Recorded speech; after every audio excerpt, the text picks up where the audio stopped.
It's time to stop using AI for the bigger questions in life. Now, I'm not saying you can't use AI to ask, like, how do I make lasagna or how do I do this or do that? But we need to stop relying on it to give us what the Holy Spirit is supposed to give us. God gave us the Holy Spirit to give us understanding and to provide us with wisdom so that we may know the correct ways in life. And instead, I see a lot of people nowadays turning to AI for that. They're going to AI and asking AI for this understanding of wisdom and knowledge that we're supposed to be seeking from God.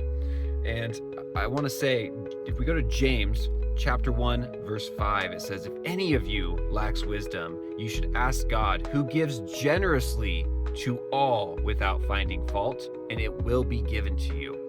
That right there tells us that we're not supposed to be going and looking for worldly things in things like AI to provide us with that wisdom from God. We need to seek it from God and let His Holy Spirit give it to us. Because if we just go on right after that, you can see it says, but when you ask, you must believe and not doubt, because the one who doubts is like a wave of the sea, blown and tossed by the wind. That person should not expect to receive anything from the Lord. Such a person is double-minded and unstable in all they do. And so if we don't trust that the Lord is going to provide us with this wisdom, and we go to places like AI with ChatGPT and Google Gemini and all that, and we ask it for those deeper understandings instead of seeking it from God, we're going to be like a wave in the sea. We're going to be tossed and turned into these worldly things instead of being rooted in truth and in God's wisdom.